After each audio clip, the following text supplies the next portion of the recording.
Hello, everyone. This is Brett Wheeler again for the finance and budget discussion. And looking at the first part of defining the three terms in the text, adequacy, equality, and equity.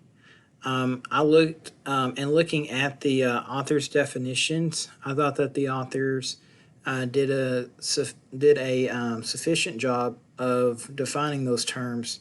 However, I would like to see a little bit more elaboration.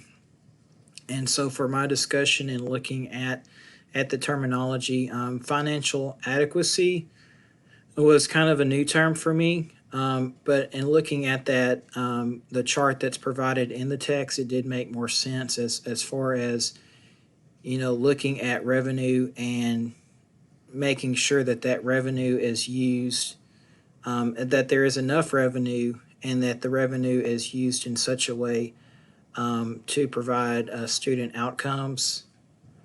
And so the next part of that, looking at equality versus equity, I found this picture that's from United Way.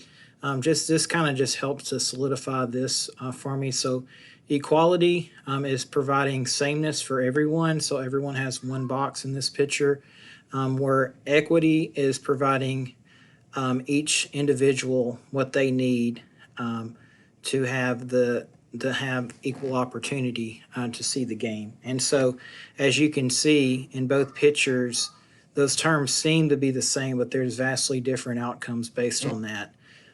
So I did kind of define that as far as equality, giving everyone the same resources, sameness, and equity is providing everyone with the necessary resources to reach an equal outcome, which equality is sameness and equity equals fairness.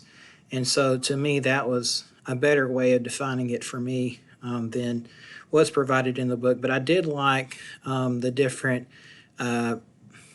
the different examples of equity and equality used in the book. That did kind of help to understand the term a little bit better. And so for the second part of the discussion, the hot topic of state and local funding right now is really based around staffing and security. It's harder and harder to find to fill positions right now, and that's in all positions, not just teachers, but custodians and administrators and all different areas, maintenance. I mean, all different areas. And so those staffing shortfalls have really been answered in some way by using funds provided through ESSER. And so ESSER, and looking at one of the hot topics is the ESSER cliff, the fact that there's a lot of funds that came in after COVID to provide additional funding for schools, and this extra funding has helped meet budget shortfalls, and such as providing bonuses and raises, and supplying purchases and supplies for students, and also to help offset the inflation costs for school districts. However, the ESSER funds are going to be eliminated over the next couple of years. And so the thing is, ESSER and its looming elimination that's coming is called the ESSER cliff, is what people are saying. And so districts are going to have to make up for that budget shortfall in one way or another, or those things that people have gotten used to, the raises and the bonuses, are going to be eliminated.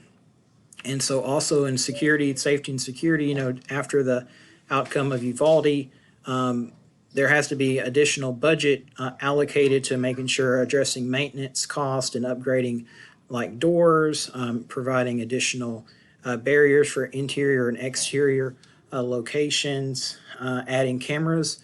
Our local district is adding additional cameras for blind spots. And so there's a lot. And then also hiring additional SRO officers for our district. And so that's that's some of the issues that are currently circulating across my district and across the state. Thank you all for listening.